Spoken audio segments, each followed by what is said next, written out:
Imagine being named Model of the Year. Your face shining from enormous Calvin Klein billboards that light up city streets.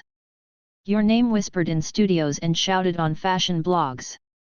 The world sees you as the new face of fashion, a symbol of perfection and style. But while the world celebrates you on the runway, behind closed doors, you're fighting battles no one can see. She didn't look like anyone else on the runway. She arrived late by modeling standards, discovered right at the edge of adolescence, but only breaking through when she was already in her 20s, an age when most models are already fading out. With a noticeable gap between her teeth, a fuller figure, and a presence that refused to be simplified into a single definition of beauty, she became fashion's unexpected rebel, the anti-model. Raw. Real. Unfiltered. Instantly iconic. But success always has a price. The endless schedule, the constant scrutiny, the pressure to hold one perfect image night after night, it all began to weigh on her. The lights that once made her shine began to burn instead.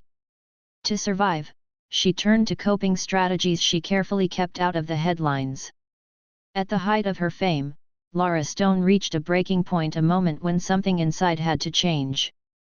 Because how can you hold a career that demands absolute perfection when the cost is your own sense of self? Lara Stone wasn't the kind of girl fashion usually bets on. She didn't come from a glamorous background. She grew up in Mierlo, a small Dutch town surrounded by quiet streets and everyday life, a place where nothing hinted at the global glamour of supermodel life. The first time the fashion industry noticed her was pure accident.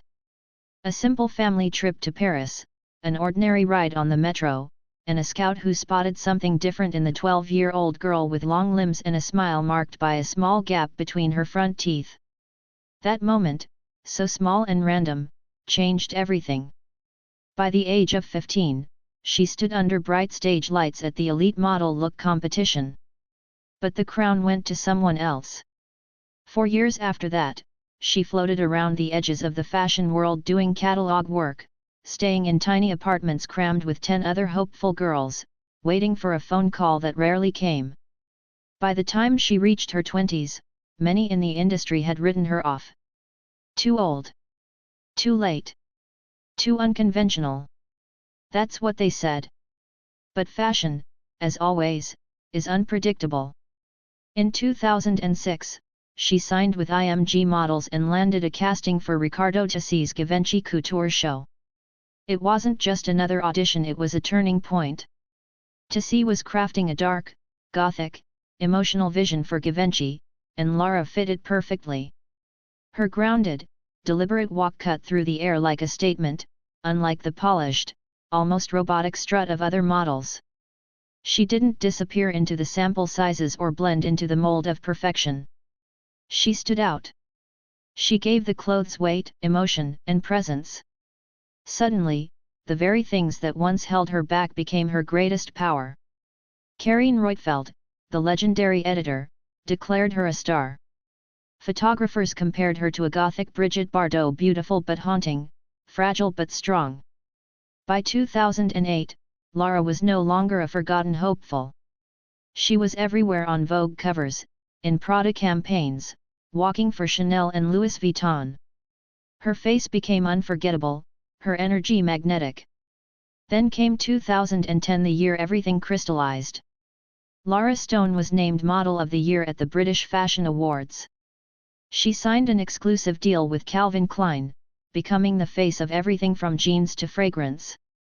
Her black and white photos, bold and minimal, towered over the world's busiest streets.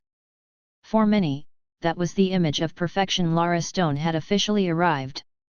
But in fashion, every glamorous image hides another story. For the outside world, Lara was living a dream. Yet behind the celebrations, the pressure was building quietly. The Calvin Klein deal was the kind of contract most models never even dream of. It was a career peak, proof that she had redefined what beauty could look like. But Lara herself saw a different side of it. She later admitted that she didn't even enjoy the runway. Her inner voice during every show was the same: "Don't fall. Don't fall. The industry praised her as the anti-model, the one who broke through without fitting in. But every compliment came with a sting.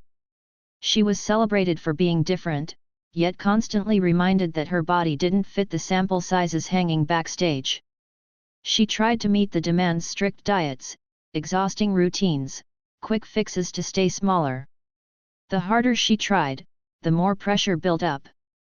And like many others in her world, she reached for something to help her cope.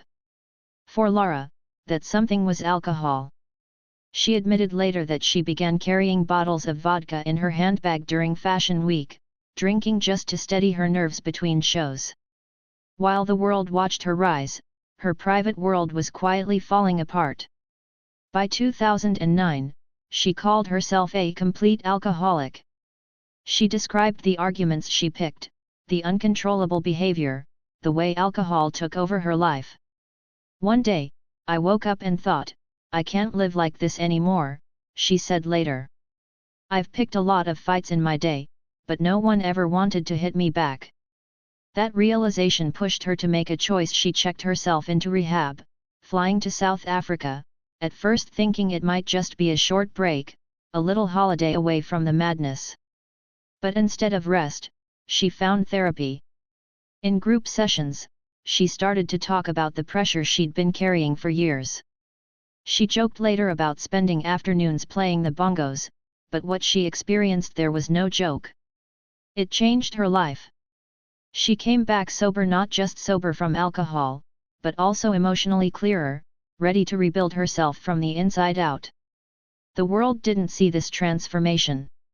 On magazine covers, she was still the Calvin Klein star, but privately, she had confronted the true cost of the image that made her famous. The drinking was getting out of control, she admitted. "I just didn't recognize myself anymore." That's the truth of what fame can do. It can lift you up so high that you lose sight of who you are. Lara's story wasn't unique. The fashion industry has always built women up for being different, then quietly pressured them to conform. The body pressures she faced in 2009 weren't relics of the past. They're still alive today, even if the language around them has changed. Agencies talk about diversity and inclusivity, but the sample sizes backstage are still the same. The message to models hasn't changed much: be yourself, but only if yourself fits the clothes. For Lara, the battle took the form of alcohol. For others, it has been crash diets, pills, or even worse. The contradiction is still there, celebrating individuality while enforcing impossible standards. Lara's bravery in speaking about it later made it visible for others. When she left rehab, her career could easily have collapsed. Fashion is unforgiving. Disappear for a moment, and the world forgets you. But Lara came back stronger. Within months, she was on major covers again, still fronting Calvin Klein, and now also the face of L'Oréal Paris. When she said, "Because you're worth it," you could feel she truly meant it. She had earned those words. Her personal life was changing, too. In 2010, she married British comedian David Walliams in a glamorous ceremony at Claridge's Hotel. The marriage didn't last forever, but it brought another transformation: motherhood. In 2013, she gave birth to her first child, Alfred. Becoming a mother shifted her priorities completely. For the first time, her life wasn't only about work, photo shoots, and fashion weeks. She spoke honestly about how hard it was to balance motherhood with modeling, something few in the industry dare to admit. But when she stepped back to focus on her child, the tabloids pounced. Headlines called her too fat after pregnancy, questioning whether she could ever return to fashion. It was cruel but familiar, the same cycle of celebration and criticism that haunts so many women in the spotlight. Still, Lara didn't let it end her. She scaled back her work by choice, not defeat. She started selecting her projects more carefully, choosing quality over quantity. Even in quieter years, her presence carried weight. In 2015, she appeared alongside Justin Bieber in a Calvin Klein ad that stirred global headlines, proof she could still dominate conversation whenever she wanted. A year later, she launched her own denim collaboration with Frame, shaping a project that reflected her own taste and control. By then, survival had become her real success. She had faced addiction, burnout, public scrutiny, and still found a way to keep working without losing herself. In an industry that often destroys people, she rewrote her story on her own terms. In 2016, Lara appeared in the Pirelli calendar, a cultural milestone that confirmed her lasting influence. She continued to front campaigns for major brands like Balmain and appeared in Vogue editorials, proving that true icons don't fade, they evolve. Her personal life also found peace. After her divorce from Williams in 2015, she later met property developer David Grieveson in 2018. The relationship gave her stability and quiet joy.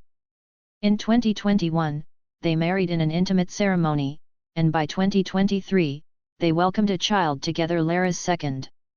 These moments didn't make headlines like her early fame, but they meant more. Away from flashbulbs and front rows, Lara built a life that was real, private, and hers. Today, Lara Stone is still represented by IMG. She continues to model, but only on her own terms. No longer chasing every runway, no longer trying to fit anyone's mold. She's open about the contradictions of the industry, how it praises individuality while enforcing sameness, how it celebrates beauty while exhausting the people who embody it. She isn't an activist in the traditional sense, but her honesty has become its own quiet form of change. She speaks openly about body image, alcohol, and pressure issues that many still avoid.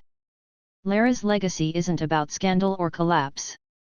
It's about redefining what beauty can look like, proving that imperfection can be power, and that survival itself is success.